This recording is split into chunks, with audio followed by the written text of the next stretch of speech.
அனைவருக்கும் வணக்கம். நாம் இன்று பார்க்க இருப்பது சூரிய கிரகணம் உருவான புராண கதை.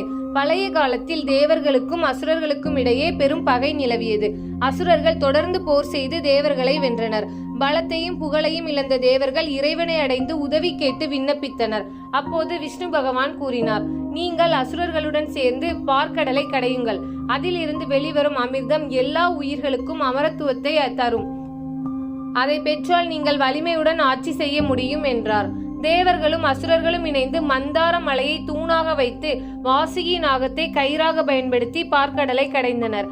கடைந்த போது பல விலங்குகளும் பொருட்களும் கற்பக விருட்சம், காமதேனு, பாரிஜாதம், சந்திரன், ஆனந்த கனி போன்றவை வெளிவந்தன.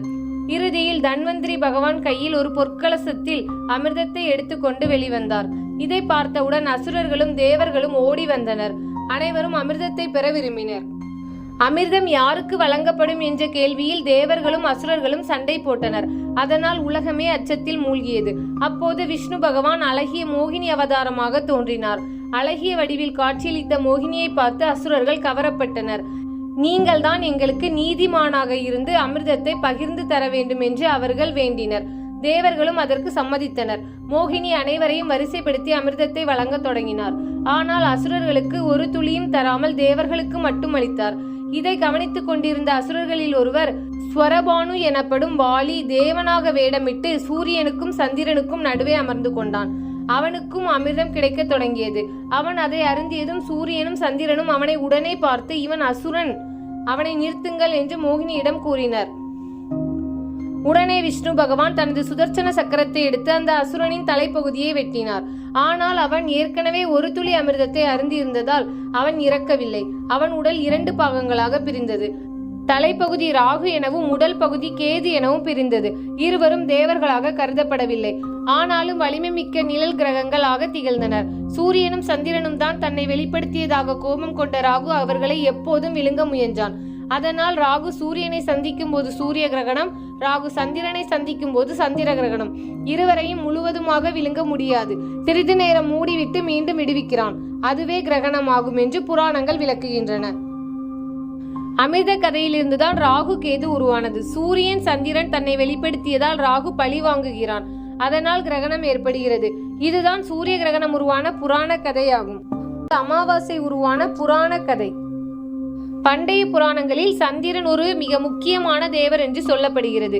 சந்திரன் அழகு, குளிர்ச்சி, அமைதி ஆகியவற்றின் அடையாளமாக இருந்தான். அவன் சூரியனின் மகளான ரோஹிணி, கிருத்திகை, அனுராதா உள்ளிட்ட 27 நட்சத்திர பெண்களுடன் கல்யாணம் செய்து கொண்டான். இவர்கள் அனைவரும் தக்ஷ புராணத்தில் தக்ஷ பிரஜாபதியின் மகள்கள். ஆனால் சந்திரன் மனைவிகள் அனைவரையும் சமமாக நேசிக்காமல் ரோஹிணி மீது மட்டும் அதிக பாசம் காட்டினான். இதனால் மற்ற மனைவிகள் புண்பட்டு தங்கள் தந்தையான தக்ஷனிடம் சென்று குறை சொன்னார்கள். தக்ஷன் கோபத்தில் சந்திரனை சபித்தான். நீ எப்போதும் முழுமையாக ஒளி வீச மாட்டாய். தினம் தினம் உன் ஒளி குறைந்து இறுதியில் நீ மறைந்து போவாய். இந்த சாபத்தால் தான் சந்திரன் தினமும் குறைந்து குறைந்து போய் முழுமையாக மறையும் நாள் அமாவாசை என்று அழைக்கப்பட்டது. தக்ஷனின் சாபத்தால் சந்திரன் மிகவும் துயருற்றான். அவன் சிவபெருமானை அடைந்து மன்னிப்பு கேட்டான். சிவபெருமான் கருணையுடன் கூறினார், சந்திரா, நீ முழுவதுமாக அழிய மாட்டாய். தினமும் குறைந்து குறைந்து போவாய். ஆனால் 15 நாட்கள் கழித்து நீ மீண்டும் மீண்டும் பெருகுவாய். இவ்வாறு உனது வளர்ச்சி மற்றும் குறைவு தொடரும். இது மனிதர்களின் வாழ்வில் பிறப்பு, இறப்பு, மறுபிறப்பு என்ற சுழற்சியை நினைவூட்டும்.